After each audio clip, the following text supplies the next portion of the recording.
नमस्कार। कड़क चाय विद आरजे सीमा वर्मा में आप सभी का बहुत बहुत स्वागत है। ये हमारा तीसरा एपिसोड है और आप सबका भरपूर प्यार मुझे मिल रहा है, इसके लिए कोटि कोटि धन्यवाद। इसी तरह इस परिवार का हिस्सा बनते रहिए और हम आपके प्यार के सहारे आगे बढ़ते रहेंगे। आज जो हमारे स्टूडियो में आए हैं, आप थोड़ा सा गौर करेंगे तो हमारा स्टूडियो जो है अच्छा खासा रोशन हो गया है उनके आने से। और उनकी अगर मैं क्वालिफ़िकेशंस आप तक पहुंचाऊं तो मैं यूं ही नहीं कह पाऊंगी, मुझे पढ़कर कहना पड़ेगा, क्योंकि पढ़ाई करना बचपन से इनका शौक़ रहा है। तो आज हमारे स्टूडियो में डॉक्टर जीत राम भट्ट जी आए हैं। आपका बहुत बहुत स्वागत सर। नमस्कार, धन्यवाद। सर, मैं पढ़ के कहूँगी आपसे, हिंदी में, संस्कृत में मास्टर्स, लोक प्रशासन में मास्टर्स, पीएचडी संस्कृत में और डीलिट संस्कृत में। डीलिट का सच बताऊं तो मैंने नाम भी नहीं सुना, क्योंकि पीएचडी के ऊपर मुझे पता ही नहीं क्या होता है। पर आप डीलिट हैं संस्कृत में। हिंदी अकादमी, संस्कृत अकादमी, गढ़वाली, जौनसारी और कुमाऊनी अकादमी के आप सचिव रह चुके हैं। इतना कुछ, पढ़ाई का इतना शौक। जी, बस ये एक संस्कार थे। जी। बचपन से माँ-बाप के द्वारा प्रेरित किया गया और गुरु के सानिध्य में शिक्षा प्राप्त की और उसके बाद गुरुकुल में भर्ती हो गए और वहाँ से फिर स्वाध्याय गुरु के सानिध्य में पढ़ना, फिर गुरुकुल के ये दिनचर्या, तो वही शौक बनता चला गया। ये गुरुकुल में कौन सी क्लास से आप गए? मैं गुरुकुल में गया। वैसे तो मेरा बचपन ही हमारा जो गांव है वो गांव में ही हमारा गुरुकुल था। अच्छा। तो मैं पहली कक्षा से ही समझ लीजिए गुरुकुल में रहा हूँ। अच्छा। पर जो परिवार से दूर, माँ से दूर जब हुआ तो मैं 12 साल का था, उसके बाद गुरुकुल में चला। तो सर, ये जो गुरुकुल होता है, ये ऐसे नहीं होता जैसे स्कूल होता है कि सुबह चले गए शाम को घर आ गए, या फिर वहीं रहना होता है? नहीं, गुरुकुल का तो अर्थ ही यही होता है। कुल का अर्थ होता परिवार। जी। हम अपने परिवार में रहते हैं, वहाँ गुरु हमारा संरक्षक होता है, तो गुरु का परिवार क्या होना, उनके शिष्य। तो वो वैसे ही होता है जैसे घर होता है। अच्छा। वो हमें लगता है, क्योंकि हमने स्कूल देख लिए हैं, तो इसलिए हमें लगता है कि वो बस स्कूल जैसा ही होगा, पर वो लगता ही घर है। अच्छा। हम अगर मतलब हम देखिए, जो घर की परिभाषा है उसमें माँ बाप हमारा संरक्षण करते हैं, लालन पालन करते हैं, हमारे दुख सुख, हमारा कभी बीमार हो गए तो वहाँ वो सारे कार्य गुरु करते हैं। और गुरु वैसे ही करते हैं जैसे माँ बाप करते हैं और साथ में शिक्षा देते हैं। उनका शिक्षा देने का जो वो तरीका भी होता है, जो होता है, तो ऐसा नहीं होता जैसे स्कूलों में होता है कि जी एक पीरियड।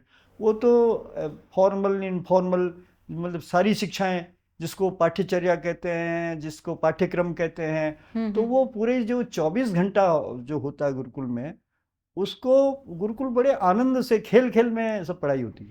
तो आप फर्स्ट क्लास में, आपने कहा कि आप गुरुकुल चले गए, तो शुरू शुरू में तो बड़े घर की याद आई होगी, रोते होंगे आप?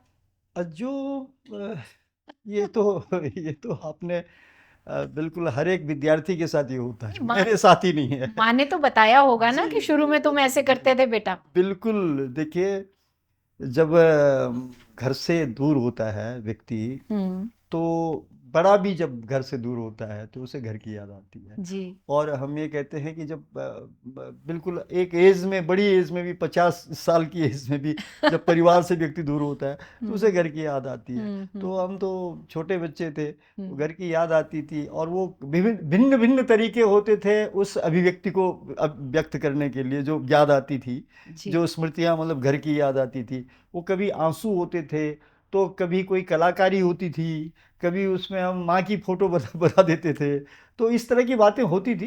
नहीं तो तब तो टेलीफोन भी नहीं हुआ करते कुछ थे। नहीं, तब तो खाली पत्र था।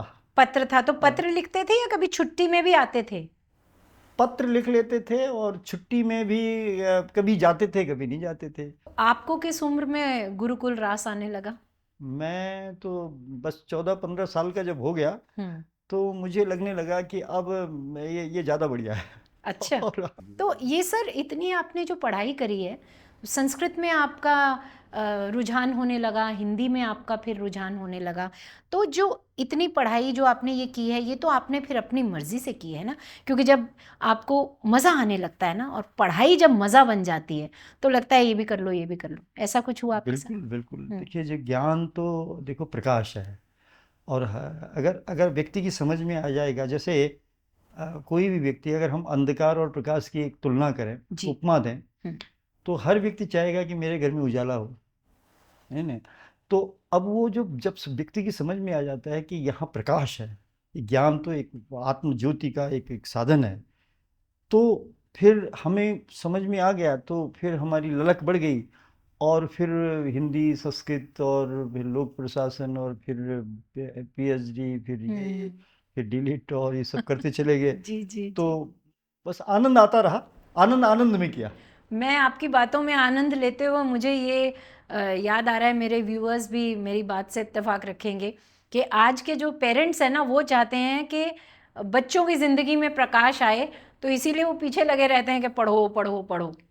ये देखिए जी, प्रकाश तो देखिए ज्ञान का प्रकाश तो ठीक है, जी। पर आपने जो कहा कि वो पेरेंट्स लगे रहते हैं पढ़ो पढ़ो पढ़ो, वो एक दूसरा भी एक दृष्टिकोण होता है। आजकल क्या हो गया है कि तुलनात्मक दृष्टिकोण से वो 100%, 100% का जो, और ये मतलब तुम्हें ये करना है, तुम्हें ये बनना है, तुम्हें ये बनना है, तो ये लादा जाता है। सही कह रहे हैं। हमारा भाग्य बहुत अच्छा था, सौभाग्य था कि हम पर लादा नहीं गया कुछ। जी जी। हम देखिए, गुरुकुल में किसी के ऊपर कुछ लादा ही नहीं जाता है। ये तो नंबर गेम हो गया ना नंबर सर, गेम हो ये गया। जो नंबर गेम है ना, यहीं पे गड़बड़ हो गई है अच्छा, सर। आपने कहा कि वो प्रकाश के लिए, वाकई प्रकाश के लिए नहीं है, वो धन के लिए। आजकल आजकल क्या हो गया है कि जो पढ़ाई है भौतिकता की तरफ जा रही है, और जहाँ ज़्यादा पैकेज है, कैंपस सिलेक्शन है, बड़े बड़ी कंपनियों का ऑफर है, तो उसकी दौड़ है। और सही। उस दौड़ में क्या हो रहा है कि चाहे अपना परिवार छोड़ना पड़े, घर छोड़ना पड़े, गांव छोड़ना पड़े, देश छोड़ना पड़े, वो सब छोड़ दो, मगर वो ले आओ। सही कह रहे हैं सर। मैं अभी कुछ बच्चों से बात कर रही थी, तो जैसे पूछते हैं ना कि क्या करना है, कौन सा सब्जेक्ट लेना है, क्या करना है ज़िंदगी में, तो बच्चे छोटे थे, उनको ये नहीं पता है कि क्या लेकर क्या बना जाता है, तो वो कह रहे थे हमको वो करना है जिसमें बहुत सारा पैसा मिले। जी। तो अब आप ये सोच समझिए बच्चों की कैसी है कि वही पढ़ाई करनी है जिसको करने के बाद खूब सारा हम पैसा कमाएं और लग्जूरियस लाइफ जिए। सिर्फ जब पैसा, जब वो हो जाता है, उद्देश्य हो जाता है, हम्म। तो फिर संस्कृति पीछे चली जाती है, चरित्र पीछे चला जाता है, संस्कारों की तो बात ही क्या करनी है। हिंदी पीछे कुछ चली जाती है सर, हिंदी अंग्रेजी आ जाती भाषा है फिर। पीछे चली जाती है, अंग्रेजी आ जाती है फिर। मातृभाषा पीछे चली जाती है। यहीं पे मैंने मातृभाषा के बारे में ही बात करनी है। अब जैसे अगर हम हिंदी को लेते हैं, अभी मैं और आप हिंदी में बात कर रहे हैं, तो हिंदी को देखते हैं तो हिंदी को हमारे देश की बिंदी कहा जाता है। आपने देखा होगा हिंदी दिवस में अलग अलग प्रोग्राम्स होते हैं, और बहुत कविता पाठ होते हैं, और बहुत सारे समारोह होते हैं। उसमें उस दिन हिंदी के बारे में हम बड़ी बड़ी बातें करते हैं। लेकिन अगर हम इस बात को आम जिंदगी में जब हम लागू करते हैं, तो हम ये पाते हैं कि जैसे हिंदी को माँ कहा जाता है, माँ कहा जाता है ना, कि हिंदी हमारी माँ है। लेकिन जो हम आम अपनी ज़िंदगी देखते हैं, उसमें माँ को ही नकारा जाता है। और आज की अगर नई जनरेशन के बारे में देखें तो अंग्रेज़ी में ज़्यादा कंफर्टेबल है बात करने में। आप हिंदी को किस नज़रिए से देखते हैं? आपने जो कंफर्टेबल शब्द कह दिया, वो पहले उसके बारे में सुनिए आप। जी बताइए। क्या होता है कि भाषा हो, विद्या हो, अभ्यास की वस्तु है, व्यवहार की वस्तु है। जी। अब जो हम पीछे चलते हैं, थोड़ा सा अपने इतिहास की तरफ हाँ चलते हाँ हैं, ज़रूर। इतिहास की तरफ चलते हैं कि हमारे देश पे कितना आक्रमण हुआ। हमारे देश पे देखिए, शक, हूण, मुगल आक्रमण ही होते रहे, बिल्कुल। और कितने लुटेरे आए, हम्म। और कुछ लोग ऐसे आए कि उन्होंने लूटपाट करके चले गए, कुछ लोग ऐसे आए कि उन्होंने अपनी संस्कृति, अपना धर्म हम पे लादना चाहा। फिर वो उसी में जो अरबी फारसी जो हमारे यहाँ लागू हुई, हमारे हमारे कोर्ट कचहरी आज भी जो है, अगर कोई एफआईआर दर्ज करने जाता है थाने में, तो वो शब्दावली अरबी फारसी की चल रही है अभी भी, सही कह रहे क्योंकि हैं। वो बदला नहीं उस समय का, क्योंकि हम्म, उनको उसी में सरलता लगती है, क्योंकि अभ्यास हो गया। अर्थ जो है लिखने वाले को भी पता नहीं होगा, क्योंकि भाई उसने याद कर रखा है, जी बिल्कुल ठीक कह रहे हैं। और जिसकी लिखी जाती है उसको तो पता ही नहीं होता है। बिल्कुल ठीक तो है। ये तो मैं उसकी बात कर रहा हूँ जो अरबी फारसी की बात है। हम्म। अब आप बात करते हैं अंग्रेजी की। देखो, जी। जब हमारे यहाँ अंग्रेज आए, हम्म। तो अंग्रेजों ने भी प्रारंभ में तो उन्हीं की तरह लूटपाट करते रहे, वो भी यहाँ से ले जाते रहे, धन ले जाते रहे, हीरा भी ले गए, कोहिनूर हीरा भी ले गए। कोहिनूर जी ले गए, और आज जी भी बात होती है कि वो आएगा कि नहीं जी। आएगा। पर बाद में उनकी समझ में आया, उनमें एक आया लॉर्ड मैकाले, हम्म 1835 की बात है। उसने देखा कि भारत में तो मतलब हम राज कर रहे हैं, राज हमारा है, मगर यहाँ ये जो इनकी भाषा है, इनकी शिक्षा है, इनकी संस्कृति है, ये तो इसमें तो बड़ी चमत्कारिक है। और इनमें जो कुटुंब व्यवस्था है, परिवार व्यवस्था है, यहाँ कोई तलाक ही नहीं होता किसी का। हम्म। और यहाँ कोई इस तरह का परिवार में है कि ये 6-6 7-7 पीढ़ी तक एक ही परिवार चल रहा, कोई बंटवारा ही नहीं हो रहा। तलाक तो सर हिंदी का शब्द ही नहीं है। हिंदी शब्द ही नहीं। तो ये जो सारी बातें जो जी। उसने देखी, तो उसने कहा कि इनको हम कैसे अपना बनाएं। तो उसने कहा कि पहले इनका जो एक सिस्टम है, उस सिस्टम को तोड़ा जाए। तो उस समय यहाँ 7,32,000 गुरुकुल थे। अरे 7,32,000 गुरुकुल भारत में थे। और उन गुरुकुलों में जो शिक्षा दी जाती थी, उस शिक्षा के कारण ही भारत की संस्कृति थी, और भारत की कुटुंब व्यवस्था थी, परिवार व्यवस्था थी, और ये सब बातें थी। जी तो उसने उनकी मान्यता खत्म कर दी, और बताइए। मान्यता खत्म करके उसने कहा कि जो कॉन्वेंट में पढ़ेगा, जो हमारे अंग्रेजी स्कूल में पढ़ेगा, हम उसी को क्लर्क बनाएंगे, हम उसी को नौकरी देंगे, और जो गुरुकुल में पढ़ेगा उसको कुछ नहीं मिलेगा। तो गुरुकुल की मान्यता खत्म हो गई। अब जिसको, वही आज की बात है, जिसको पैसा चाहिए वो वहाँ जाएगा। तो धीरे धीरे धीरे वो गुरुकुल खत्म होते चले गए, और वो बढ़ते गए। तो उसके कारण क्या हुआ कि उन्होंने अपने यहाँ अंग्रेजी कंपलसरी कर दी, और जब अंग्रेजी कंपलसरी कर दी, तो वो संस्कृत कौन पढ़ेगा, हिंदी कौन पढ़ेगा, फिर सब अंग्रेजी पढ़ने लग गए। बिल्कुल। और अंग्रेजी में ही बातचीत, अंग्रेजी में व्यवहार, अंग्रेजी में ऑफिस का काम, अंग्रेजी में कोर्ट का काम, अंग्रेजी में सारी बातें होने लग गई। तो 1835 से ये आदत डाल दी। अब जब 1835 के बाद से ये व्यवस्था चल रही है, और आज़ादी हो गई, स्वतंत्रता हो गई, पूरा सिस्टम ही तब तक बदल गया जब आज़ादी हो गई जी। मानी जो 7,32,000 स्कूल थे और हमारे गुरुकुल थे, वो तो नेस्त नाबूद हो गए, वो तो कहीं रहे नहीं। तो सर क्या हमारा ये उस समय फर्ज नहीं था, जब हमें आज़ादी मिली, कि हम वापस अपनी जड़ों को दोबारा से अपनाएं? हमने तो स्कूल को स्कूल ही रहने दिया, अंग्रेजी को हमने ऑफिशियल लैंग्वेज अपनी कर दिया। बहुत बढ़िया बात आपने कही, पर ये उस समय के जिनको सत्ता मिली, उनके संस्कार भी तो वही थे जो कॉन्वेंट के पढ़ के आए थे। वो तो जो कॉन्वेंट के पढ़ कर के आ गए, तो अब वो तो फिर उनकी, वो अगर गुरुकुल और संस्कृत और हिंदी की बात करते जी, तो उनका जो अवमूल्यन था, उनका जो महत्व था, वो कम नहीं हो जाता। सही कह रहे हैं। क्योंकि वो तो अंग्रेजी जानते थे।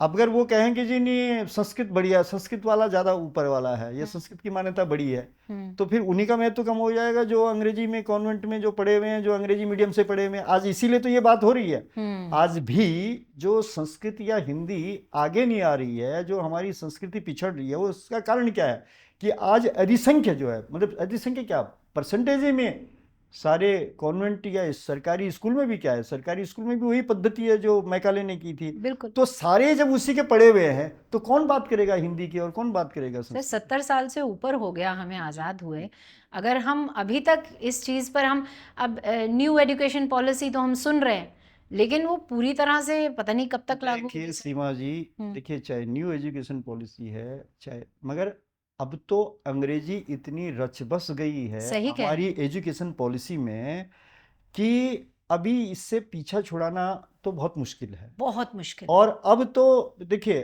मैं ये मानता हूँ कि देखिए इससे पीछा छुड़ाया भी नहीं जाना चाहिए। हाँ वो बिल्कुल इसलिए ठीक। नहीं छुड़ाया जाना जी चाहिए, इसलिए नहीं छुड़ाया जाना चाहिए कि देखिए अब तो जो है भाई, जब ग्लोबल है, वैश्विक है, भाई, बाजार की भाषा अगर हम बाजार की देखें तो भाषा है, अंग्रेजी तो है। तो हम तो नहीं कहते हैं कि भाई आप अंग्रेजी, पर हम ये कहते हैं कि आप अगर आंटी को नमस्ते करो तो अपनी माँ का भी सम्मान करो। बिल्कुल बिल्कुल। भाई ठीक है, हमें जो और माताएं मिल रही हैं उनको हम पैर छू के, उनका चरण छू के नमस्कार करें, प्रणाम बिल्कुल करें, दंडवत करें, पर अपनी माँ को तो कहीं अंधियारे में अंदर तो न बांधे। सही कह रहे हैं। तो वही बात हमारे साथ है कि हम ठीक है, हमें अंग्रेजी का, हमें और भी भाषाएं जो है, हमें फ्रेंच भी पढ़नी चाहिए, हमें अंग्रेजी भी, हमें जी। चाइनीज भी आनी चाहिए, जो देखिए, हमारी भाषा कोई भी हो, सम्मान तो बहुत जरूरी है करना। सम्मान बहुत जरूरी है। और मैं यहाँ जो मूल बात क्या है, मूल बात ये है कि कोई भी भाषा, देखिए उनकी भाषा, हमारी भाषाएं तो देखो हर एक की हैं ही हैं।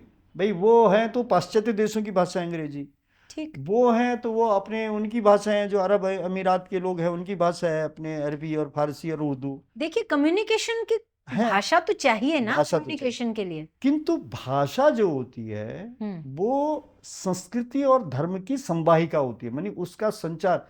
देखिए उस पर ही सवार होकर के संस्कृति आगे बढ़ती है। बिल्कुल ठीक कह रहे हैं। और अगर हम वहाँ तो रोना रोते हैं कि जी हमारी नई पीढ़ी में संस्कार नहीं आ रहे हैं, हमारी हमारी संस्कृति रसातल में जा रही है, हमारा ये हो रहा है, वो हो रहा है, मगर वो चिंता हम नहीं करते हैं कि जो जो जो उसकी आधार भूमि है, जो भाषा उसकी आधार भूमि है, उसको तो आगे लाएं। बिल्कुल। तो ये हो नहीं सकता कि आप दोनों बातें करें, कि आप कहें कि नहीं संस्कार भी चाहिए और हम भाषा भी नहीं, कोई बात नहीं, अंग्रेजी हिंदी नहीं, आप अंग्रेजी में ही गीता पढ़ाओ, ये नहीं हो सकता।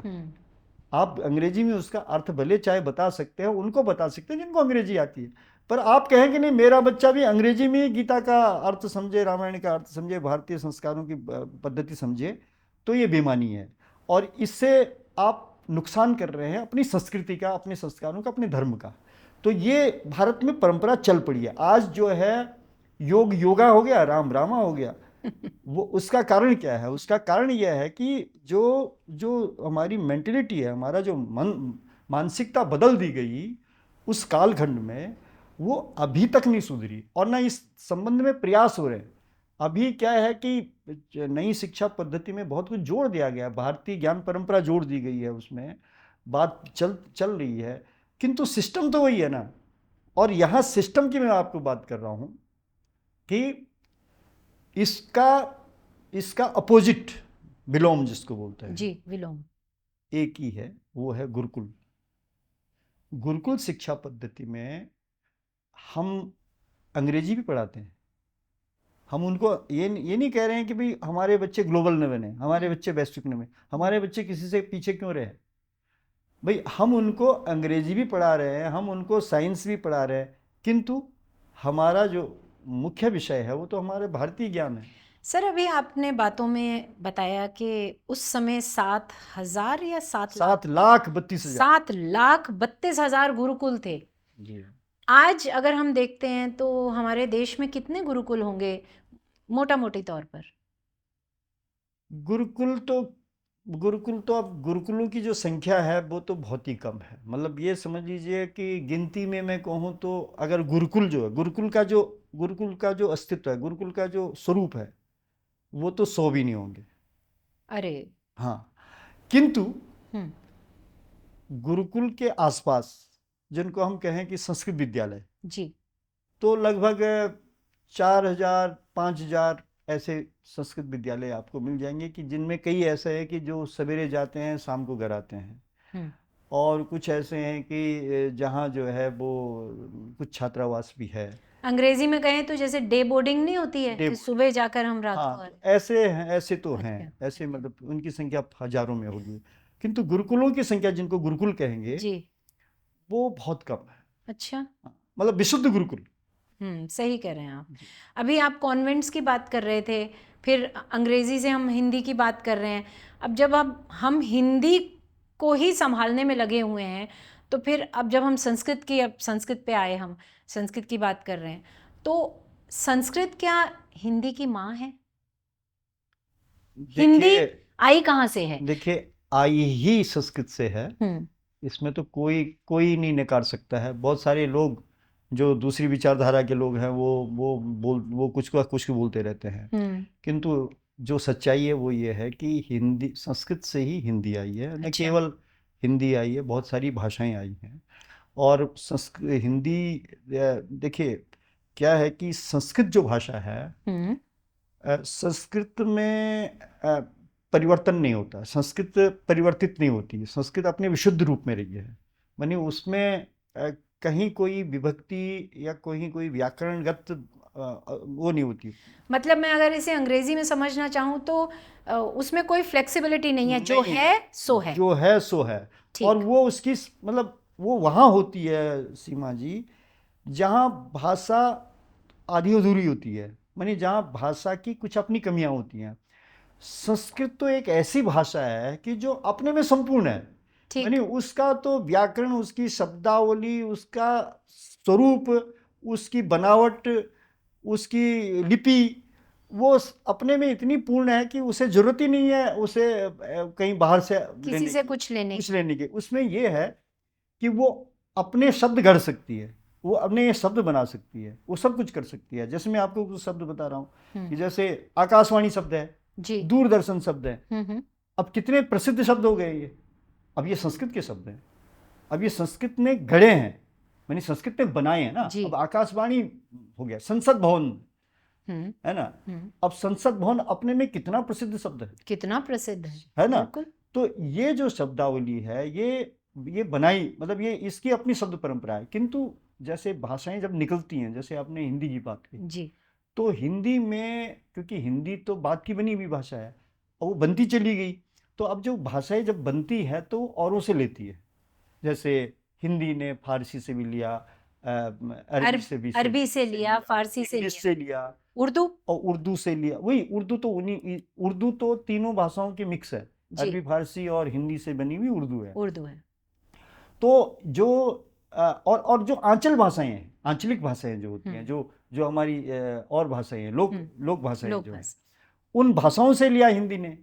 तो हिंदी तो जो है वो हमारे देश की वो ऐसी भाषा है कि वो सबको जोड़ने वाली भाषा बन गई।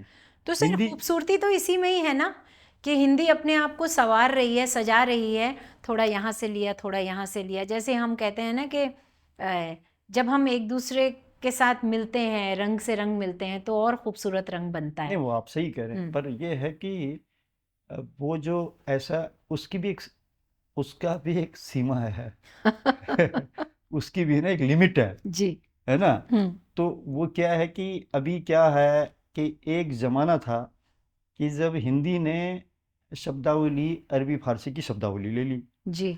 अब अरबी फारसी की जब शब्दावली ली, जब उनका जमाना था, मुगलों का जमाना था, तो हिंदी तो बढ़ रही थी, मगर हिंदी में उस समय अरबी और फारसी के शब्द जब बढ़ते गए, तो आपको ज्ञात होना चाहिए कि इसी प्रक्रिया के कारण उर्दू का जन्म हुआ। उर्दू कैसे बनी? उर्दू ऐसी तो बनी, हिंदी में जब अरबी और फारसी के शब्द बढ़ते चले गए तो उर्दू बन गई। अब जब उर्दू बन गई तो वही उर्दू पाकिस्तान की भाषा बन गई। वो तो उन्होंने हमारे यहाँ से ले ली है, वो इसलिए बन गया, वो हमारे यहाँ से ले लिया, उनकी भाषा नहीं है सर। उन्होंने अपनी राष्ट्रभाषा बना ली, और ये तो मेरठ से जन्मी है, ये तो यहीं बनी हुई है। हमारे मेरठ और दिल्ली के बीच की भाषा है। सही कह रहे हैं। मैं ये कह रहा हूँ कि अति हो गई ना, जब हिंदी में अरबी और फारसी के शब्दों की अति हो गई तो उर्दू बन गई। अब आगे की सुनो आप, अभी क्या है, हिंदी में अंग्रेजी की शब्दों की अति हो रही है, तो अभी इंग्लिश शब्द की इंग्लिश की बात चल रही है। हाँ, आजकल बच्चे वही तो बोलते हैं। तो अब देखिए, ये जो आप कह रही हैं कि इसमें क्या बुराई है, बुराई ये है कि जब अति हो जाती है तो भाषा अपना अस्तित्व खो देती है। और हिंदी, हमारे कुछ लोग हैं जो हिंदीवादी लोग हैं, जो हिंदी के प्रति समर्पित हैं, उनके कारण हिंदी का अस्तित्व बच रहा है। नहीं तो कब की इंग्लिश बन जाएगी, और जिस दिन इंग्लिश बन जाएगी, वरना बन जाती, तो हिंदी तो अपने अस्तित्व खो देती। सर, पर एक बात ये भी तो है ना कि आज की तारीख में हम पूरी तरह हिंदी के शब्द के साथ एक वाक्य बना लें, ये भी बड़ा मुश्किल है। आप संभव देखिए। तो देखिए, संभव तो सब है। हम्म, हम ये कह रहे हैं कि आदत की बात है ना, भाषा और साहित्य और संस्कृति, ये सब आदत की बातें हैं। जब हम आदत नहीं डालेंगे, तो हम जब अपने बच्चे में हम संस्कारी नहीं डालेंगे कि भाई तुम रेडियो बोलो कि तुम आकाशवाणी बोलो, तो जब वो रेडियो बोलता रहेगा तो आकाशवाणी तो उसके मुंह में चढ़ेगा ही नहीं।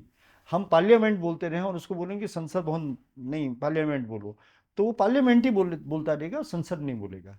ऐसे हम उसको जैसे कहीं हम जाते भाई उसको बोलेंगे भाई जैसे आजकल शब्दावली बड़ी बड़ी कि भाई मैप मैप देखो, मैप देखो। हम नक्शा शब्द जो है नक्शा। उसका हम प्रयोग ही नहीं करेंगे। तो ये बहुत सारी हमारी त्रुटियां हैं, पर हमारी सर गलतियां। जैसे कुछ भाषाएं ऐसी हैं, या मैं यूं कहूं कि कुछ शब्द ऐसे हैं जो सालों साल से हम इस्तेमाल कर, जैसे मैंने आपको कहा आप रिक्शा में जा रहे हैं, कैसे जा रहे हैं, तो रिक्शा तो जापानीज शब्द है, लेकिन अगर सालों साल से वो हमारी जिंदगी के साथ जुड़ गया है तो जुड़ने देते हैं ना। वो तो जुड़ने वो देखिए, हम्म, वो तो देखिए जैसे रिक्शा है हम्म, और बटन है, बटन, बहुत सारे शब्द हैं बहुत जो वो हिंदी में चल रहे हैं। चल रहे हैं। मैंने क्या कहा, मैंने कहा अति जब होता है, अतिवाद नहीं होना चाहिए। जुड़ रहे हैं, हिंदी ने भी स्वीकार किया है, चल रहा है, और कोई उसमें कोई परेशानी भी नहीं है। किंतु जब ये कहें कि मम्मी मैं स्कूल के लिए लेट हो रही हूँ, तो मम्मी स्कूल स्कूल और लेट, तो सही हिंदी कहाँ रही? सही कह रहे हैं आप, है ना? बिल्कुल। लेकिन यहाँ भी अगर आप खूबसूरती देखें, देखिए अगर हम खूबसूरती की बात करते हैं तो कि जैसे एक वो गाना है हाँ, कभी कभी फिल्म का, जी, उसका टाइटल सॉन्ग है कभी कभी मेरे दिल में ख्याल आता है, हाँ, उसकी अगली लाइन क्या है कि जैसे तुझको बनाया गया है मेरे मेरे लिए। लिए। तो चलिए, वो तो गीतकार शायर जब लिखता है तो अपने गीत को खूबसूरती देने के लिए लिखता है, लेकिन अब आप इसे प्योर अगर हिंदी में आप कहना चाहें तो आप कहेंगे कि यदा कदा मेरे हृदय में ये विचार आता है। नहीं, कभी शब्द तो हिंदी का है ना। कभी हिंदी का शब्द हो गया। हाँ, नहीं, मैं तो आपको एक ऐसे ही नहीं, बता वो रही हूँ। अगर उसको कहें कि संस्कृत में बनाए, तो तब है ये तब आ यदा कदा। सकता है यदा कदा, तो कदा तो चलिए तब की बात है। तो अगर ये अब मैं संस्कृत में बोलूं हाँ, तो यदा कदा मम हृदय विचार आयाति। अच्छा, तो अब यहाँ भी संस्कृत हिंदी मिक्स हो गई। देखिए सर, तो कि यदा कदा मेरे हृदय में विचार आता है कि जैसे तुझको नक्षत्रों में बसाया गया है मेरे हेतु, मेरे हेतु। मेरे लिए नहीं, वो तो हिंदी में मेरे लिए। संस्कृत में तो देखो, सुनो, जी, संस्कृत में और हिंदी में देखो, संस्कृत और हिंदी की शब्दावली प्रायः समान होती है। आपने जो बात की वो संस्कृत की कर दी। अब जी, जैसे देखिए, मैं नायक फिल्म का गाना नहीं, वो उसका नायक फिल्म नहीं, खलनायक फिल्म का गाना है हाँ, कि नायक नहीं मैं खलनायक हूं मैं। अब हाँ, वो सारी हिंदी है जी, जी, ना। वो ये भी तो कह सकता था कि मैं हीरो नहीं, हीरो भी तो बोल सकता था ना। जी, पर वो नायक का शब्द प्रयोग किया गया हाँ, है। नायक की जगह नहीं, हीरो, हाँ, कि हीरो नहीं विलन हूं मैं। विलेन हूं मैं, ये भी तो कर सकते थे ना। तो फिल्मों में भी ऐसा नहीं है, शुद्ध हिंदी का प्रयोग किया गया है। जी, और बहुत सारी मतलब उसमें देखिए, ये तो बात है कि आज विश्व में हिंदी तीसरे स्थान पर है। सही ठीक कह है, रहे हैं, सही कह रहे हैं। उसमें सीमा जी, हिंदी फिल्मों का बड़ा रोल है। हम ये नहीं कह रहे हैं कि हिंदी फिल्मों ने बड़ा प्रचार किया हिंदी का, बहुत प्रचार बहुत किया, प्रचार सही किया। कह रहे हैं। और उसमें भले चाहे भाषा में उर्दू फारसी है, चाहे अंग्रेजी भी है, चाहे अब फिल्मों की भाषा तो वैसी है, किंतु हिंदी गिनी गई ना, हिंदी मानी जाती है वो। हिंदी मानी जाती है, पिक्चर भी हम हिंदी देखना पसंद करते हैं जी कि नहीं जी करते हैं? जी जी, करते बिल्कुल हैं ना। करते हैं, बिल्कुल करते तो हैं। ये, लेकिन अगर हम आज की जनरेशन की बात करते हैं तो जो छोटा बच्चा होता है, 2.5 साल का बच्चा है, 3 साल का बच्चा है, हम उसे आजकल प्ले स्कूल शुरू हो गए हैं। पहले तो मुझे लगता है 5-6 साल में ही स्कूल में भर्ती किया जाता था, लेकिन अब वो प्ले स्कूल में जा रहा है। तो प्ले स्कूल में भी मैंने देखा है कि हम जी बच्चे को प्ले वे तरीके से हम बच्चे को सिखाते हैं, पूरा इंग्लिश पैटर्न, वेस्टर्न पैटर्न, पूरा का पूरा। अब बच्चा कंफ्यूज्ड। देखिए, आप छोटा बच्चा, आपके घर में भी एक छोटी बच्ची है, अब वो 3 साल का बच्चा जो होता है, मुझे नहीं लगता उसके लिए कुछ बहुत प्रयास करना पड़ता है। जो आप घर में बातचीत कर रहे हैं बच्चा समझ जाता है और तुतलाती ज़ुबान में अपनी बात करना शुरू कर देता है। उसके लिए आपको बहुत ज़्यादा मेहनत करने की ज़रूरत नहीं है। लेकिन जब यही बच्चा किंडरगार्टन स्कूल में जाता है, यानी प्ले स्कूल में जाता है, और हम यहाँ से बच्चे को कहते हैं टाटा बेटा, और वहाँ पे बोलते हैं नो नो बेबी, एक तो बेबी आ जाता है, you should say bye, hello mama. और मैं अपने सभी व्यूअर्स को बता दूं कि आज जो ये पॉडकास्ट हम शूट कर रहे हैं, आज मदर्स डे है। सुबह से देख रहे हैं कि happy mother's day, mother's day, mother's day. तो कहने का मतलब ये है कि छोटा बच्चा कंफ्यूज हो जाता है कि मैंने जो 3 साल 4 साल मेरी माँ ने बोला है कि ये आलू होता है, ये भिंडी होती है ना, ये चीकू होता है, वहाँ पे उसको वो बताते हैं ये नहीं अमरूद नहीं बेटा, ग्वावा। तो ये यहाँ से मुझे लगता है यहीं से ही गड़बड़ होना शुरू होती है। सीमा जी, आपने बिल्कुल सही कहा। मैं पहले तो आपके मदर्स डे पे टिप्पणी करना चाहूँगा। जी आपने कहा मदर डे है। जी हमारे यहाँ भारतीय संस्कृति में हर दिन मदर डे था बिल्कुल। और है। हम्म हम हमारे यहाँ मदर को, माँ को और पिता को देव के समान, मातृदेवो भव पितृदेवो भव कह करके, और ये हमें हमारे संस्कार थे, संस्कार अब थे ही बोलूँगा कि हमें तो ये बताया गया कि प्रातः काल उठो और माता पिता के पैर छू, चरण स्पर्श चरण स्पर्श जी, करो और फिर अपनी दिन की शुरुआत करो। सही। तो मदर्स डे और फिर फादर डे हो गया ना, हम्म तो हमारा तो डे हर दिन का है, और अगर नहीं है तो फिर हम भारतीय नहीं है। तो अब ये जो परंपरा है मदर्स डे की भी, जो मदर्स डे की भी बात है, ये भी पाश्चात्य देशों से। एक तो ये मैं बात बताता हूँ। अब आते हैं उस बात पे जो आपका जो प्ले स्कूल वाला जो आपने कहा बच्चे का, ये जो परंपरा चली है, वो उसके कारण कुछ और भी कारण है कि देखिए आजकल क्या है कि माँ बाप के पास ही पहले तो समय नहीं है बच्चों के लिए। तो वो क्या क्या चाहते हैं कि भाई कम से कम आधे दिन तो मेरा बच्चा कहीं जाए, क्योंकि दोनों वर्किंग हैं। भौतिकता ने इतना सब आवश्यकताएं बढ़ा दी हैं कि उनको समय चाहिए। फिर वही बात है ना, अर्थ आ गया ना सर। अर्थ आ गया। तो उसमें क्या हो रहा है कि संस्कृति जाए भाड़ में, भारतीयता जाए पीछे, धर्म की कोई चिंता नहीं है जी। बात क्या है कि एक तो उनका वो स्वार्थ होता है कि हमें भाई 3 साल में बच्चा चला जाए प्ले स्कूल में, एक तो ये है। दूसरा उनका ये है कि उनको ये पता है कि माँ बाप ने ये देखा है कि भैया हमें तो पैसे इसी ने दिए हैं, अंग्रेजी ने। हम तो भौतिकता मतलब हमारी तो जो है सारा अंग्रेजी से है, तो हम भी अपने बच्चे के ऊपर यही क्यों न ला दें। भले चाहे बाद में देखा जाएगा, जो भी देखा, देश को कौन देख रहा है, राष्ट्र को देखा जाएगा, वो भी कौन देख रहा है, माता तो पिता। बहुत गलत है सर। माता पिता को भी, माता पिता की जो पीछे की पीढ़ी है, दादी कौन थी, परदादी कौन थी, हमारा गोत्र कौन है, कुछ पता नहीं। कुछ नहीं, कोई जाए भाड़ में। हमें पैसा चाहिए, हमें लग्जरी लाइफ चाहिए। तो अगर हमें अपने बेटे को भी वही चाहिए तो हम उसमें भी है ना, नो बेबी, है ना, जॉनी जॉनी यस पापा। तो उसका जो मूल है वो ये है कि हमने भौतिकता के पीछे, भौतिकता को महत्व दे दिया है। भौतिकता के कारण बचपन से अपने बच्चे में अंग्रेजी की ऐसी घूंट पिला दी है कि न वो तो वो भारतीय रह पाता है, न वो आपके संस्कारों में ढल पाता है, न आपका मिट्टी का हो पाता है, न आपके वंश का हो पाता, न आपके कुल का हो पाता। और फिर बाद में क्या है कि हम जोड़ते हैं धर्म से कि हम हिंदू या सनातन, हम संस्कृति से है। तो उसमें भी क्या है कि बस मंदिर में गए या एक आध कहीं कोई जय श्री राम बोल दिया तो उसी में अपनी इतिसी समझते हैं कि हम हिंदू हैं, हम सनातन हैं। हमें ये नहीं पता कि हमारा गोत्र क्या है, हमें ये नहीं पता कि हमारी कुल परंपरा क्या थी, हमें ये नहीं पता। जो महानगरों में रह रहे हैं उन्हें यही नहीं पता कि हमारा गांव कहाँ था। आपको ये बताओ, ये एक फैशन बन गया है कि लोग कहते हैं नहीं नहीं हम तो किसी गांव के नहीं थे, जबकि थे सब गांव के। अब महानगरों में तो ये आप किसी को पूछो भी पीछे कोई गांव था आपका, नहीं नहीं नहीं हम तो प्रॉपर महानगर में। महानगर तो कभी बसाए गए ना, तो उस महानगर में कहीं गांव से ही तो कोई आया। एक सर मुझे एक शेर याद आ रहा है कि सड़क तुम अब आई हो गांव में।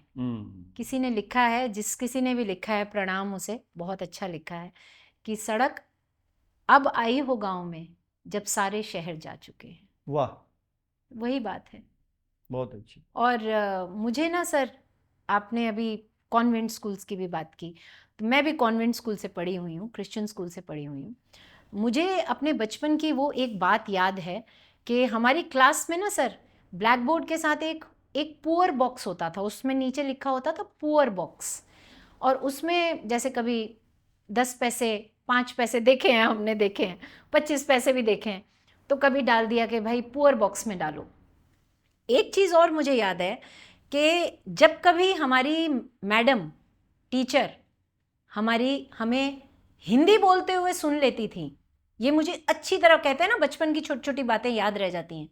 हिंदी बोलते हुए अगर हमें सुन लेती थी तो उस पुअर बॉक्स में हमें 25 पैसे डालने होते थे। देखिए, अंग्रेजी सिखाने का तरीका अब आज समझ आ रहा है मुझे सर, वो बहुत छोटी थी मैं तब। सीमा जी, जी मैं यहाँ से दो बातें आपकी ले रहा हूँ। जी।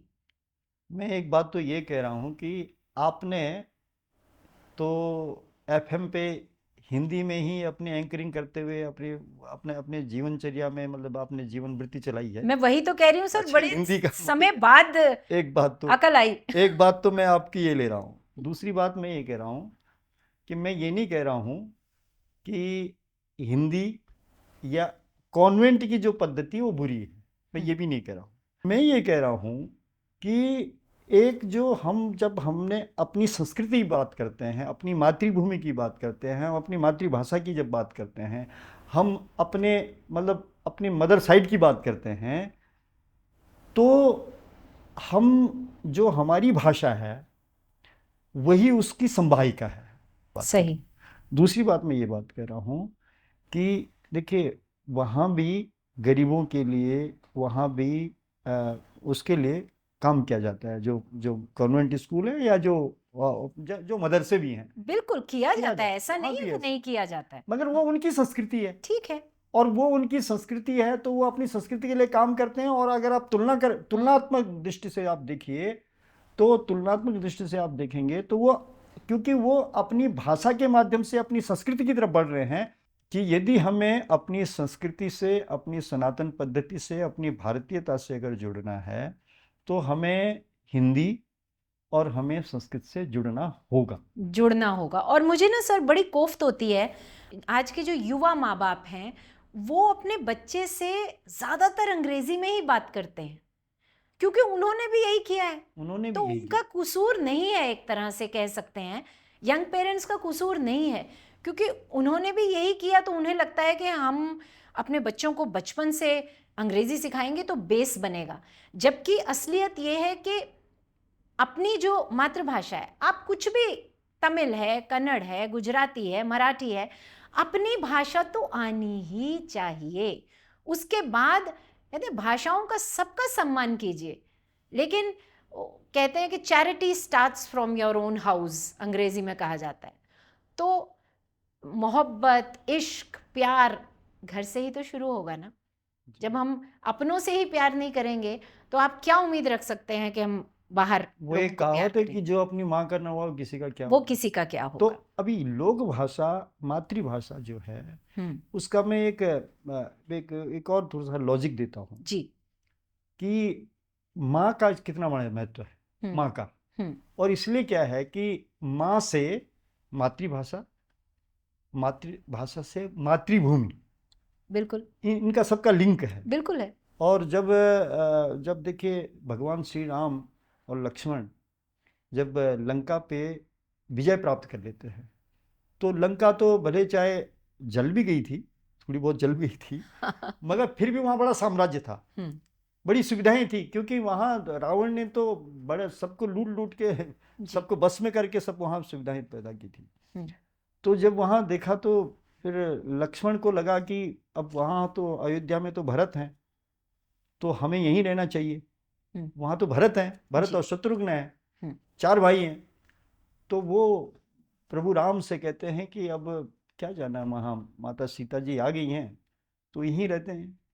तो फिर श्री राम लक्ष्मण को कहते हैं कि अपि स्वर्णमयी लंका न मे लक्ष्मण रोचते, जननी जन्मभूमिश्च स्वर्गादपि गरीयसी। क्या बात। कि हे लक्ष्मण, कि यद्यपि इस लंका में पूरी सोने की है और बहुत सारी सुविधाएं हैं, यहाँ तो बहुत सुविधाएं हैं, मगर हे प्रिय भ्राता, जो माँ है और जो मातृभूमि है, उसके सामने पलड़े में दूसरी तरफ स्वर्ग भी बिठा दो ना, वो उसका सानी नहीं है, उसकी बहुत तुलना नहीं है। बहुत सुंदर, तो बहुत ये जो माँ, मातृभाषा और मातृभूमि, अब मैं एक लॉजिक देता हूँ आपको साइंटिफिक, कि बच्चा जब होता है और बच्चे के इम्यून सिस्टम के बात करते हैं, तो कहते हैं जिसने 6 महीने तक जो है ना, जो आदमी के इम्यून सिस्टम की बात करते हैं, जिस आदमी ने 6 महीने तक अपनी माँ का दूध पिया हुआ होता है। बनिए आजकल क्या करते हैं, कईयों की सिस्टम, कईयों के बेचारों के दुर्भाग्य के कारण भी कई बार माँ नहीं होती हैं। जी बाकी कई क्या करते हैं कि वो बाहर का भी दूध पिलाने लग जाते हैं, जी, क्योंकि डब्बे वाला। फिजिकल वो करने के लिए, मेंटेन करने के लिए भी। हम्म, तो अभी डॉक्टर्स ने कहा कि जो बच्चा 6 महीने तक केवल माँ के दूध पे रहता है, और होता क्या है, जब बच्चा 6 महीने तक बीमार भी पड़ता है ना, तो उसे दवाई नहीं देते, उसे कहते हैं माँ का दूध पिलाओ, ठीक हो जाएगा। ठीक है, इतनी पावर है माँ के दूध में। बिल्कुल ठीक है, ये है मातृशक्ति, सही। माँ की शक्ति है ये। वही शक्ति मातृभाषा की है, हम्म, जो हमारे इमोशंस हैं ना, जी जो हमारे अंदर के भाव हैं, जो हमारे अंदर की संस्कृति है, अभिव्यक्ति है, अनुभूति है, वो हमारी मातृभाषा से जुड़ा हुआ। अच्छा, कुछ भी कह लीजिए, अगर मैं आज के बच्चे को भी देखती हूँ, आप लोग भी हमारी बातचीत का लुत्फ उठा रहे होंगे, मैं उम्मीद करती हूँ। आज के जो बच्चे हैं, जो अंग्रेजी में बात करते हैं, एक दूसरे से बात करते हैं, वो भी हिंदी में बात करने में, हंसी मजाक करने में, लड़ाई भी हिंदी में करने में मजे अब उतर ही आते हैं आएंगे सर। उसमें, उसी पे उतरेंगे आखिर में, क्योंकि देखिए एक है फॉर्मल, एक है इनफॉर्मल। आदमी, एक व्यक्ति टाई पहन करके कितनी देर तक रह सकता है? आखिर में तो उसको कुर्ता पैजामा या ट्राउजर में ही, बिल्कुल अपना एक टी शर्ट में ही उसको आराम मिलता है ना। बिल्कुल, तो मातृभाषा वो है, वो है। मातृभाषा आपको वो आराम देती है, वो सही, सुकून देती है, बहुत सुंदर, जिसमें आप वो नींद ले सके, है सही ना। तो ये जो कमी है, जो इस समय देखिए, आप देखिए कि समाज में एक दूसरे के प्रति जो विश्वास उठता जा रहा है, समाज में इतनी सारी समस्याएं पैदा हो रही हैं कि अखबार भरा पड़ा है, टेलीविजन की न्यूज़ भरी पड़ी है, आपकी आकाशवाणी की न्यूज़ उसी की होती है कि यहाँ ये घटना होगी, यहाँ वो घटना होगी। उसका कारण क्या है कि हमारी संवेदनाएं खत्म हो रही हैं, और संवेदनाओं की संवाहिका है मातृभाषा। मातृभाषा संवेदनाओं की संवाहिका, जैसे इम्यून सिस्टम की संवाहिका मैंने कहा कि माँ का दूध होता है, जी, ऐसे संवेदनाओं की संवाहिका है हमारी मातृभाषा, और ऐसे ही संस्कारों की संवाहिका है हमारी मातृभूमि। हम अगर अपनी मातृभूमि में रहेंगे, हम अपनी मातृभूमि से प्यार करेंगे, तो हमारे जितने संस्कार हैं, वो जीन्स जिनको बोलते हैं, जो हमारा डीएनए जो होता है, वो लौट लौट के हमारे पास आता है। क्योंकि जब हम अपनी मातृभूमि से प्यार करते हैं, अपनी मातृभूमि को छूते हैं, स्पर्श करते हैं, सही कह रहे हैं। इतने सही। तो ये जो सिस्टम खत्म कर दिया है अंग्रेजों की शिक्षा पद्धति ने, और पीछे जो हमारे और भी आए मुगल काल के जो है, वो 1000 वर्ष से ज़्यादा हो गया आक्रमण का। अब 70 साल में प्रयास तो किए जाने चाहिए थे, पर कितना हो सकता है? जितना हुआ, जितना हो रहा है वो हो गया है। पर भाई फिर कम भी से सर कम, हो रहा है, अभी भी हाँ, कोशिश तो जारी ये है। नई शिक्षा नीति में 2020 वाला जो शिक्षा नीति है 2020 वाली, जी, उसमें भारतीय ज्ञान परंपरा को तो जोड़ दिया गया है। पर मैं अभी तक आपको ये कहता हूं, मैं अभी तक भी वो प्रयास पूरे, अभी तक मैं तब तक पूरा नहीं मानूंगा कि हमारा जो पूरा सिस्टम है एजुकेशन का, मानी हमारी शिक्षा का जो पूरा सिस्टम है, जहां गुरु, देखो, श्रद्धावान लभते ज्ञानम, जो ज्ञान है ना, वो ज्ञान पाने के लिए श्रद्धा होनी बहुत जरूरी है गुरु के प्रति। अभी क्या है, आजकल की तिथि में गुरु क्या है? तनखैया है। और हमारी दृष्टि में क्या है कि वो तनख्वाह ले रहा है ना, नौकर है, सरकार का नौकर है। और उसके पास हमारे जो पेरेंट्स जाते हैं, जब बच्चे के पेरेंट्स जाते हैं, तो वो ये कहते हैं, अरे हमारे टैक्स के पैसे से तो आपको तनख्वाह मिली। सही कह रहे हैं, तो बिल्कुल। जहां ये भाव हो जाएगा, तो बच्चे को क्या ज्ञान मिलेगा और उसकी क्या श्रद्धा होगी? और उसके ज्ञान में हम जो प्रकाश, ज्ञान को प्रकाश की बात कर रहे हैं, काहे का प्रकाश? सर यहाँ पे टीचर्स की, अध्यापक अध्यापिकाएं या यहाँ छात्र छात्राएं लें, दोनों तरफ से कमी है, ऐसा नहीं है। टीचर को भी आजकल ये लगता है कि जल्दी घंटी बजे तो हम भी घर जाएं पढ़ा पढ़ू के। बच्चों को क्या लगता है, बच्चे पहले क्या बोलते थे, टीचर जी, मैडम जी। जी तो लगाते थे। आजकल जब बच्चे मैम नहीं होती हैं, टीचर नहीं होती हैं और आपस में बात करते हैं तो बोलते हैं ओए वो सोनिया ने इकोनॉमिक्स का काम दिया है, ओए वो साहिल ने ये किया, ऐसे बात करते हैं। सीमा जी, मैंने क्या कहा, सिस्टम की बात की ना। वो हम्म, वो जो टीचर हैं, तो वो भी तो उसी सिस्टम से निकल के आ रहे हैं ना। भाई सही जब बात। पढ़ाई हुई है, जब मैकाले का जो एजुकेशन पॉलिसी थी, जी जो 1835 में वो लाया, तो उसका क्या था? उसका तो उसने तो माइंड लेवल केवल केवल क्लरिकल के लिए, बस उससे आगे नहीं। उसने कहा मुझे इतने ही तैयार करने हैं कि मुझे इनको इतना अंग्रेज बनाना है हाँ, कि ये केवल हमारे बारे में ही सोचे, अंग्रेजों के बारे में सोचें, और यही सोचें कि भाई हमारे लिए काम करना है, अपने को भूल जाना है। मतलब क्या साइकोलॉजी खेल गए वो, बहुत खेल गया, क्या खेल गए खेल हैं। गया, खेल गया। सर एक जैसे याद है आपको, मुझे तो याद है दादी नानी की कहानियाँ, बचपन की, माँ क्या बात सोने है, से पहले क्या बात।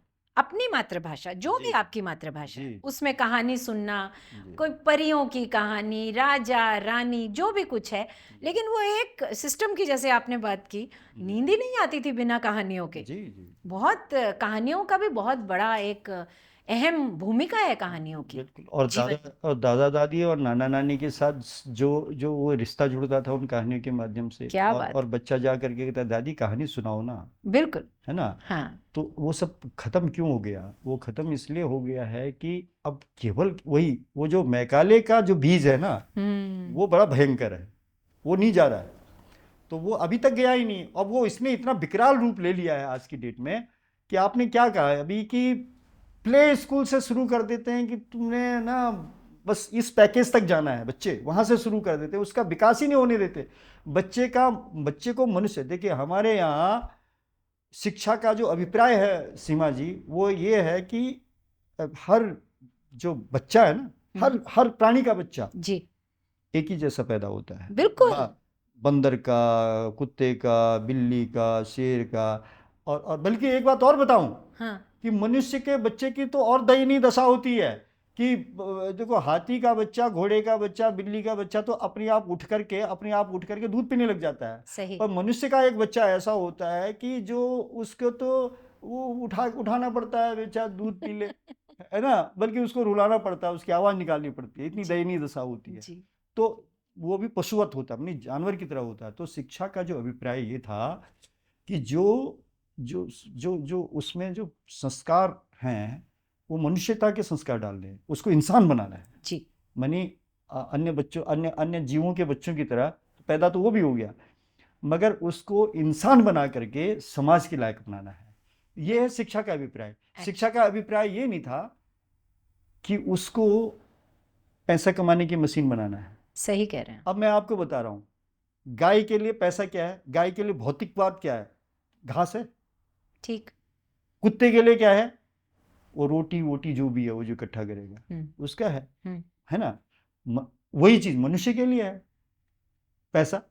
सही। तो अब गाय तो अपना काम कर ही रही, घास खाती है, अपना चल रही है। हम्म। कुत्ता भी अपनी रोटी के लिए भटकता रहता है, तो मनुष्य भी तो वही काम कर रहा है। तो सही। फर्क क्या हुआ? फर्क तो एक ही था ना, मानवता तो एक ही, मानवता ही तो है, एक इंसानियत तो है कि नहीं, जो स्पेशल उसको विशेष बनाती है। सही तो कह रहे वही हैं। आप भूल गए। तो बिल्कुल। एजुकेशन का जो मेन एम था कि उसको इंसान बनाना है, उसके अंदर इंसानियत डालनी है, और इंसानियत की संवेदनाएं डालनी है। तो इसके लिए ये सब था। और हमारी भारतीय गुरुकुल शिक्षा पद्धति में यही सब था। हमारे यहाँ गुरुकुल शिक्षा पद्धति में आज भी हमारी जो पॉलिसी है, पद्धति है, उसमें विद्यार्थी को इंसान बनाना है, मनुष्य बनाना है। उसका मेन फोकस है उसको एक समाज के लिए, परिवार के लिए, समाज के लिए, देश के लिए और विश्व के लिए। और इसलिए हमारे यहाँ कहा क्या गया कि हे बच्चे, वसुधैव कुटुंबकम, तेरा परिवार जो है ना, पूरा विश्व ही तेरा परिवार परिवार है। है, यही ये सिखाया शिक्षा है। जी जी जी। सर आपको नहीं लगता, मैं आपकी बातें सुन के मुझे ऐसे ही फीलिंग आ रही है, क्या कहते हैं आप, कि स्कूल होने ही नहीं चाहिए फिर? और हमारे जो देश के बड़े बड़े उद्योगपति हैं, कहीं कोई एक किसी के विचार आ जाए कि गुरुकुल खोलना है जी, तो कुछ बदल हम तो सकता ये है। कहते हैं कि जितने भी स्कूल है ना, जी स्कूल तो अपनी जगह है, स्कूल तो क्या है भाई, ये अपना गारा और मिट्टी के और ईंट के बने हुए हैं। सिस्टम ही तो बस चेंज करना है। इसमें सिस्टम चेंज कर दो। हाँ। इसमें आप जो हमारी गुरुकुल एजुकेशन पॉलिसी थी, हमारी गुरुकुल की शिक्षा पद्धति थी, हम्म। उस सिस्टम को लागू कर दो। तो और उस सिस्टम को हम ये कहते हैं कि उसको दो तरह से रख लो।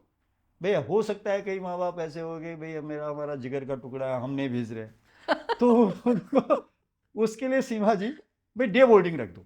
ठीक है, वो हम भी कहते हैं ठीक डे है। बोर्डिंग रख दो हाँ।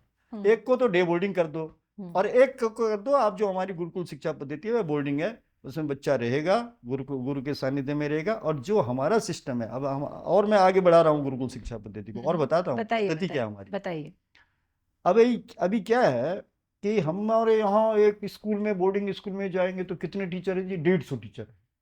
क्या है कि जी 30 मिनट का 45 मिनट का 40 मिनट का एक आपका पीरियड है, उसमें टीचर आएंगी, अपना एक जो फॉर्मल है सब है, ठीक है, सिस्टम पढ़ाने का और सब ये है।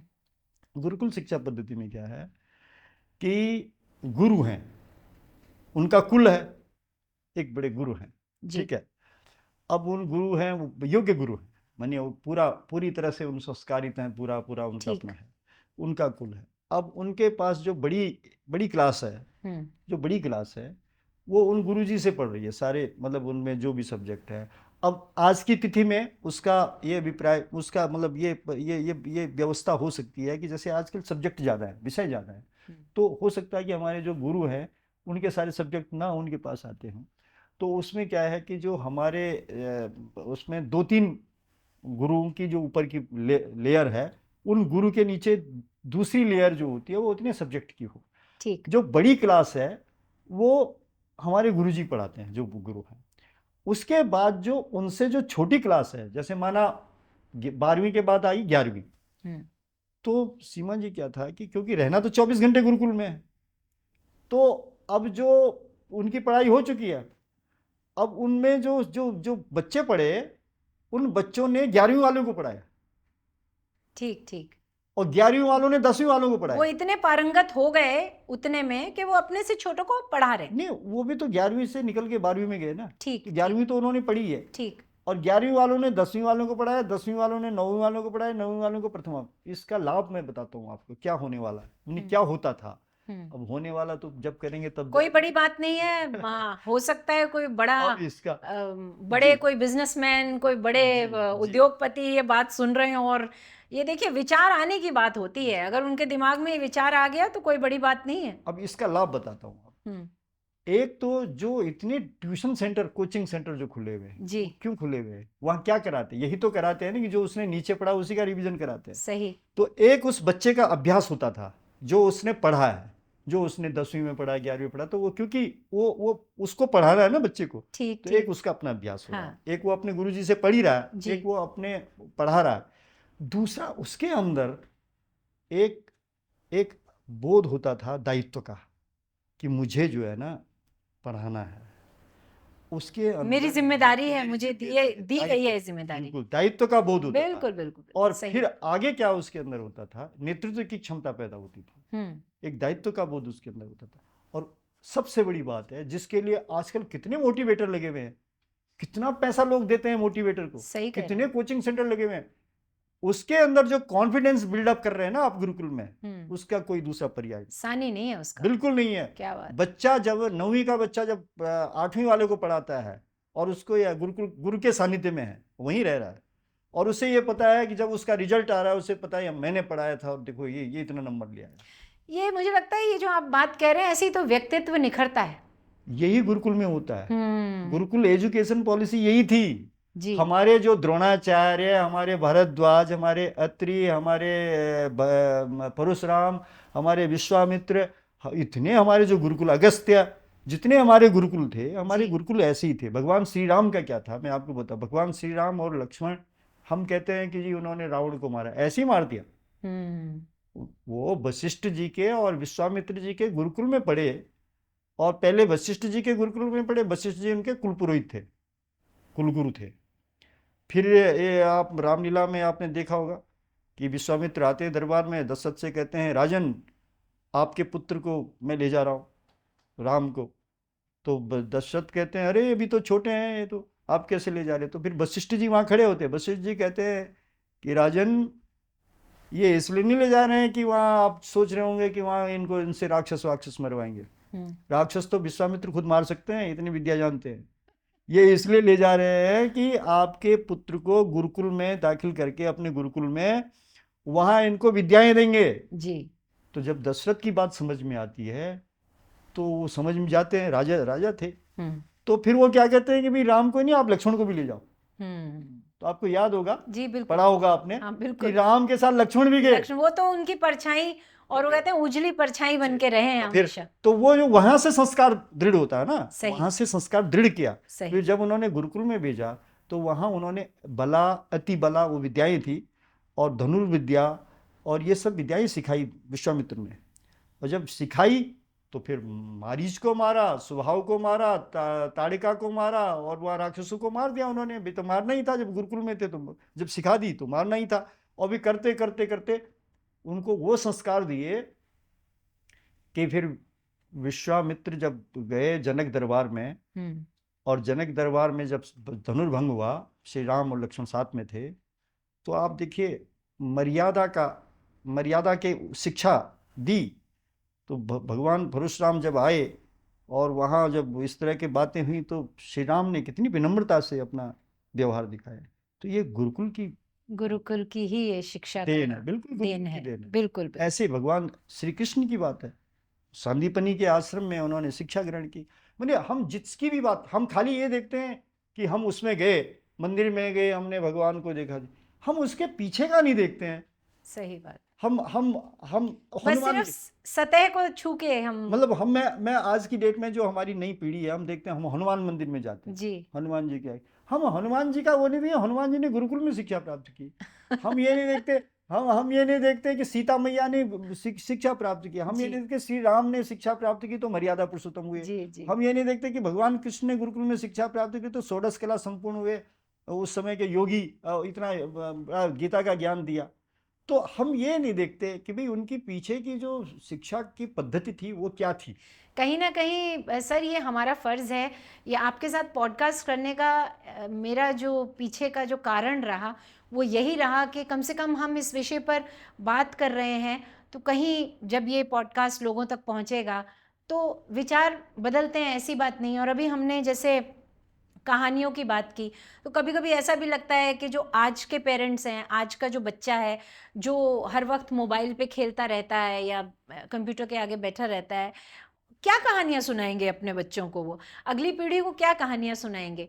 लेकिन इसका आप सबके लिए मैं बता रही हूँ, इसका एक छोटा सा आपके पास एक तोड़ है। मेरे मित्र हैं एक, उनका BRS मीडिया एजुकेशनल सीरीज़, मैं दोबारा कह देती हूँ, BRS मीडिया एजुकेशनल सीरीज़ का एक YouTube चैनल है, जिसमें जब आप जाएंगे तो आप देखेंगे हिंदी की कहानियाँ हैं, और उन कहानियों में जो आवाज़ है वो मेरी है। आप ज़रूर उन कहानियों को सुनिए, अपने बच्चों को सुनाइए, और कहीं ना कहीं हिंदी के करीब जब हम जाते हैं या मातृभाषा के करीब जाते हैं, संस्कृत के करीब जाते हैं, तो हमारी जो वैल्यू सिस्टम है ना, मैं इसलिए अंग्रेज़ी के शब्दों का प्रयोग कर रही हूँ क्योंकि हमारे हर तरह के लोग इस पॉडकास्ट को देखेंगे, वैल्यू सिस्टम हमारा स्ट्रॉन्ग होता है। और हम तो ये चाहते हैं आज के इस मॉडर्न ज़माने में, अगर हम यहाँ बैठकर एक पॉडकास्ट कर रहे हैं इस विषय पर, तो ये आप समझिए कि हम दिल से चाहते हैं कि हमारे बच्चे इस धरती की सुगंध को महसूस करें, इस मिट्टी की खुशबू में रच बस जाएं। बाहर ठीक है, बाहर जाते हैं, बाहर जाने की बड़ी ललक है, और जब कहते हैं कि पंछी अपने घोंसले से जाता है तो फिर चला ही जाता है, उड़ जाता है। तो ये जो बच्चे हैं हमारे, जो अपने अपने घोंसलों से उड़कर जा रहे हैं, इनके पीछे हम खड़े हैं, लेकिन हमें इनको कहीं ना कहीं सर ये शिक्षा देनी है कि तुम उड़कर तो जा रहे हो, लेकिन लौट कर आने का रास्ता याद रखना। जी सीमा जी, आपने बात कही कि देखिए हमारा देश सोने की चिड़िया वैसे नहीं था, और हमारा देश को विश्वगुरु वैसे नहीं बोला गया। सही। उसके पीछे हमारे पास जो ज्ञान संपदा है, बिल्कुल, हमारे जो संस्कार हैं, हमारे यहाँ जो ऋषियों की जो तपस्या के कारण, चाहे वो शिक्षा है, चाहे हमारे जो वंश परंपरा या हमारी जो परंपराएं हैं, ये सब है। और हम उसमें जा रहे हैं, मशीनरी मतलब युग में जा रहे हैं। सर हमारी इतनी सारी बातें हुई हैं, मेरा मन नहीं भरा है, मुझे लग रहा है मुझे और भी पूछना चाहिए, बहुत कुछ है पूछने के लिए। लेकिन हमारी जितनी भी बातचीत हुई है, इसका अगर मैं निचोड़ निकालना चाहूँ तो ये तो सच है सर कि पुरानी ज़माने में अब हम लौट के जा नहीं सकते। जी। जब हम आगे बढ़ते हैं तो पीछे तो अब हम नहीं जा सकते हैं, लेकिन इतना तो हम कर सकते हैं कि पुरानी चीज़ों को अपने हृदय से लगाकर आगे बढ़ा जाए, ताकि हम अपने बच्चों को बता तो पाएँ कि ऐसा हुआ करता था। तुम्हारी नानी, तुम्हारी पड़नानी, तुम्हारी दादी, हम बचपन में ये करते थे। हमारे पास हमारे बच्चों को सुनाने के लिए मुझे ऐसे लगता है किस्से होने चाहिए, कहानियाँ होनी चाहिए, बहुत खूबसूरत बातें होनी चाहिए। क्योंकि अगर हम ये कहेंगे कि अगर हमारा बच्चा हमसे ये पूछेगा कुछ, तो हम कहेंगे मुझे नहीं पता, मैं तो कंप्यूटर गेम्स खेलता था या खेलती थी। कुछ होना तो चाहिए सर बताने के लिए। सीमा जी, हाँ जी। आपने जो बात कही है, हम ये कहते हैं कि हमें हर परिवार को, पहले तो परिवार को बचाना हमारे पास चुनौती है। जी। उसके बाद जो हमारे बच्चे, हमारी नई पीढ़ी है, हमें ना, अब हम फिल्म में उसकी कहानी देखते हैं या हम उसकी कहानी सुनते हैं, अगर हर कोई अपने दादाजी की जीवन वृत्ति, अपने दादाजी का आत्मकथा, या आपने अपने पिताजी की जो पूरे जीवन की, या उन्होंने नहीं लिखी, कोई बात नहीं, अपनी माँ के मुंह से सुनी हो, संघर्ष की कहानियां सुनी हो, की कहानी सुनी हो, वही एक कहानी बनती है। सही और बात। जब वो कहानी आप सुनेगा, जब कोई बच्चा सुनेगा, तो उसे अपने कुल से, देखिए होता है कई बार, ठीक है किसी के परिवार में कभी कोई ऐसा होता है, कोई घटनाक्रम ऐसा भी होगा कि भाई वो नकारात्मक भी हो, पर फिर भी वो प्रतिशत में ऐसा होगा कि वो अच्छा ही होगा। और उसमें ये नहीं कि सारे नकारात्मक ही हों, किसी की कहानी अच्छी भी होगी। तो हमें, मेरा तो ये मतलब दृष्टिकोण है, और मेरा सुझाव भी है कि हर एक को अपने दादा दादी की कहानी, अपने नाना नानी की कहानी, अपने परदादा दादी की कहानी अपने कुल पर से पता होनी चाहिए और सुनानी चाहिए। बिल्कुल। और मैं आपको एक बात बताता हूँ, मैं जैसे गांव की बात कर रहा हूँ, तो मैं ऐसे गांव का हूँ कि पहाड़ का गांव है, तो वहाँ जो खेती होती है वो सीढ़ी नुमा खेत होते हैं, एक के ऐसे ऐसे, जैसे चाय के बागान होते हैं। चाय के बागान होते हैं, तो वहाँ सीढ़ी नुमा खेत होते हैं। हम अगर अपने बच्चों को सुनाएं आज की डेट में कि हमारे दादा या हमारे परदादा ने पहाड़ खोद करके खेत बनाए, और उस दौर में बनाए कि जब तो खोदने के लिए इस तरह के भी नहीं थे जो आजकल के साधन है, कुदाल से खोदे, सही, कहाँ से पत्थर ला करके वो चिनाई की, और कहाँ से पानी लाने के लिए उसकी कूल बनाई, उसका एक नहर टाइप की बनाई, और फिर उस वहाँ जाकर के जहाँ की जंगल में शेर भी होते हैं और भालू भी होते हैं, उनके बीच खेती की। सही, कितने वीर थे, क्या बात। और फिर उनके बीच रह करके गायें पाली, यानी उन गायों की रक्षा की। हम वो क्या दिखाते हैं, डॉली मैन, पॉली मैन, क्या क्या वो स्पाइडर मैन, अरे हमारे परदादा तो उससे बड़े वीर थे। आप सुनाइए जरा। एक वो है जो झाड़ू के सहारे ही उड़ जाते हैं।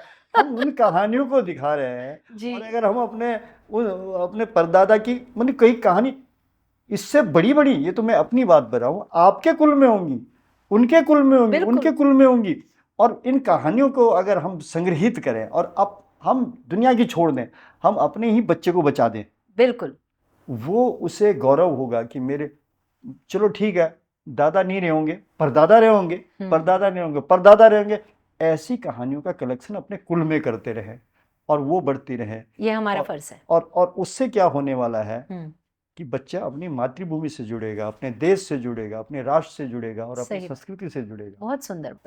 पुरानी बातें, पुराना युग तो लौट के नहीं आ सकता है, मगर उसमें करेक्शन हो सकता है ना। बिल्कुल हो। उसमें देखिए अभी जैसे मैंने अपने गुरुकुल की बात की आपको, तो गुरुकुल अभी हैं, मगर अब के तो उनको हमने मॉडर्न उसमें जोड़ दिया उसको, उनको आपका हम खुद कंप्यूटर भी सिखा रहे हैं। आपका खुद का भी तो एक गुरुकुल जी है सर। बिल्कुल, हाँ जी। हमारे गुरुकुल के जो विद्यार्थी हैं हम्म। वो अंग्रेजी बहुत अच्छी बोलते हैं, सर अगर बोलनी अपने पड़े। गुरुकुल के बारे में बता दीजिए, बता कहाँ दें पे है, जी, क्या है? हम ये कह रहे हैं हमारा दिल्ली में ही है और इधर हमारा जो पुराड़ी में है। तो उसमें क्या है सीमा जी, हमारे विद्यार्थी अंग्रेजी की टाइपिंग भी उसी गति से करते हैं जितनी गति से हमारी संस्कृत की करते हैं जी। और हिंदी की करते हैं। और हमारे विद्यार्थी गणित भी उतना ही अच्छा जानते हैं जितना अच्छा वैदिक गणित जानते हैं। क्या बात है। हमारे विद्यार्थी भारतीय विज्ञान भी जानते हैं, ज्योतिर्विज्ञान भी जानते हैं, ज्योतिष भी जानते हैं और आयुर्वेद भी जानते हैं। और हमारे विद्यार्थी साइंस भी पढ़ रहे हैं। क्या बात है। और हमारे विद्यार्थी धनुर्विद्या में भी हैं और खेल में भी हैं, दौड़ में भी हैं। कहने का मतलब ये है कि मुझे ऐसे लगता है गुरुकुल का बच्चा किसी भी स्कूल के बच्चे से 2 कदम आगे ही लगता है। और संगीत में बहुत अच्छा है, बहुत अच्छा गाता है। तो हम ये कह, और ऐसे ही सत्स्वर वेद पाठ भी करता है। क्या बात है। तो हम ये कह रहे हैं कि हम ये नहीं कह रहे हैं कि आप हमें उसी युग में चला जाना चाहिए। हम ये कह रहे हैं कि हमारी जो पद्धति है, जैसे मैंने कहानी की बात की, आपने अभी कहा कि आपके मित्र की एक अपना YouTube चैनल है। चैनल हाँ। और उनकी कहानियां हैं, बहुत सारी कहानियां लिखी गई। मैं ये कह रहा हूं ये जो पद्धति तो कहानी की है, कथा पद्धति बहुत अच्छी कहानी पद्धति है, पंचतंत्र भी रही है और हितोपदेश भी रहा है जी।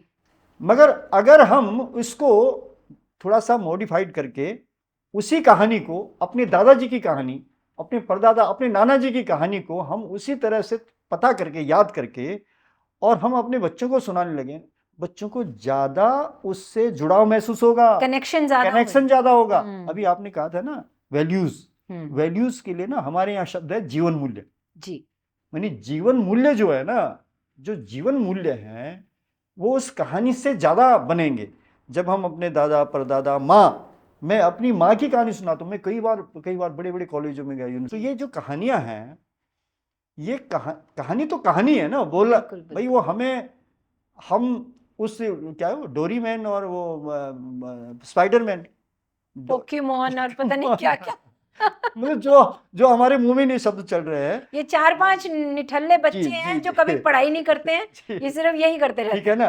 तो हम उन कहानियों के पीछे पढ़ने के बजाय जी, हम इन कहानियों को ईजाद करें अपने आप ही। सही। और भौतिकवाद ठीक है, धन उतना जरूरी है जितनी हमें आवश्यकता है। हमें अपनी आवश्यकताओं सुविधाओं के लिए नहीं कह रहे हैं कि भैया जंगल में धुनी रमा के रहना है, हमें गृहस्थ रहना है, सब कुछ करना है, जरूरी है, पर उतना ही जितनी की आवश्यकता है। और उसके बाद आप अपनी संस्कृति और अपने बच्चों को मनुष्य बनाने पे अपना समय लगाइए। आपकी बातों से मुझे ऐसे लग रहा है कि हम जो एक होता है ना कि एजुकेशन और डिग्रीज और ये वो, ये ज़रूरी हैं, लेकिन इससे ज़्यादा ज़रूरी है कि एक अच्छा इंसान बनकर जब हम आगे दुनिया में जाते हैं तो कहीं ना कहीं हम अपने देश का भी प्रतिनिधित्व करते हैं, रिप्रेजेंट करते हैं अपने देश को। जब हम विदेशों में भी जाते हैं तो हमारे आचरण से ही पता चलता है कि भाई इनके देश के लोग कैसे होंगे। तो इसीलिए कहा जाता है कि एक अच्छा इंसान बनना बहुत ज़्यादा ज़रूरी है। सर मुझे बहुत सारी बातें करनी थी लेकिन समय इजाज़त नहीं दे रहा है। अब आप चलते चलते क्या कहते हैं? मैं आपको एक, मतलब ये जो घटनाक्रम जब हम पढ़ते हैं तो तब समझ में आता है कि यदि आप इंसान हैं तो आपके तरफ इंसानों की भीड़ होगी। अगर आपके अंदर आप इंसान ही नहीं है, आपके अंदर इंसानियत ही नहीं है, तो फिर आप अकेले पैसे चाटो, और अकेले जीवन नहीं जिया जाता। मैं कह रहा हूँ आपने महल बना दिया और आपके अंदर इंसानियत ही नहीं है, और आपने किसी संबंधी को और आपने कहा अतिथि तुम कब जाओगे जब तुमने यही कह दिया तो तुम तो अकेले हो, अकेले ही रहो, सही बात, रहो उस महल में, नौकर चाकर सब है तुम्हारे, पर तुम हो अकेले। जी। तो उस तुलना में जो व्यक्ति इंसानियत के साथ, अपने सगे संबंधियों के साथ, अपने संस्कार के साथ, अपने परिवार के साथ, और अतिथि तुम कब आओगे करता है, जी जाओगे नहीं, जो अतिथि देवो भव करता है, जी वही जो कहता है अतिथि तुम कब आओगे, जी, तो वो बड़ा उसका संसार बड़ा है, सही कह रहे हैं, और तुम्हारा संसार छोटा है। बहुत मज़ा आया सर, आज बहुत आनंद आया आपसे बातें करके, और जी कर रहा है कि बातें करते रहें, बहुत लेकिन वक्त इजाज़त नहीं दे रहा है।